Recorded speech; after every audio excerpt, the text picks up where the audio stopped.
Once my family and I finished devouring this delicious syrup, I decided I wanted to turn the jug into something. So I started off by peeling off the label.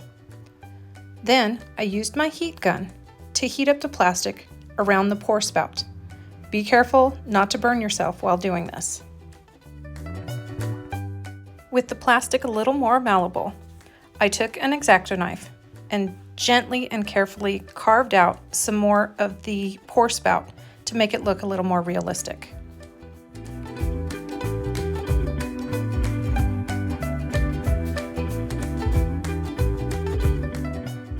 To create the new coating for the jug, I used Waverly chalk paint and the color plaster and poured some onto a paper plate.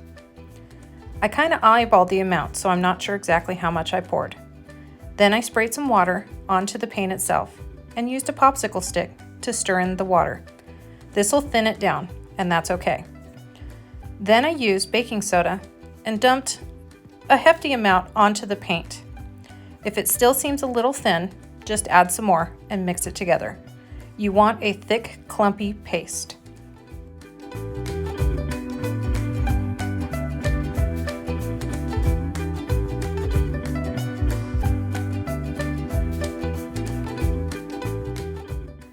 Now that your paste is mixed together, to apply it, I used a makeup sponge and did a dabbing motion all over the jug. You want more clumps in some areas and less clumps in others. How you want it to look is totally up to you, so you can add more or less. Have fun with it. Once I was happy with the coverage, I let it sit overnight to dry. I didn't paint the bottom as it won't be seen, but if you want to, go right ahead.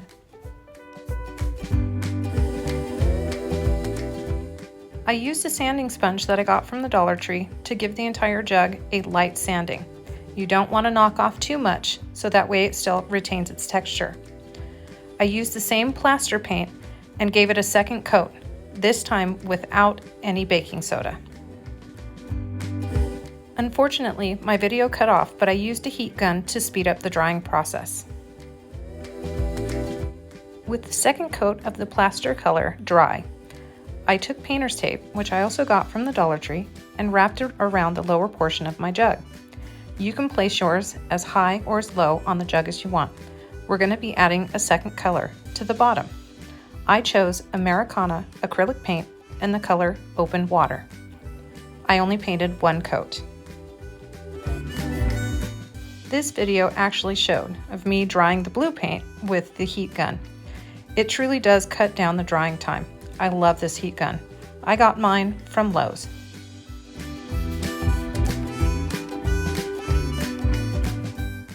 Anyone who follows my page knows I love distressing, and for this I use Waverly Antique Wax. I will be doing the dry brush method, which is taking a chippy brush like this. I got mine at Home Depot, dipping it into the wax, dabbing it off onto a paper towel, and then lightly brushing over the entire surface. You can add as little or as much as you'd like. If you do add a little too much, you can wipe it back with a baby wipe. Or, in my case with this jug, I used one to press it into the grooves of the jar.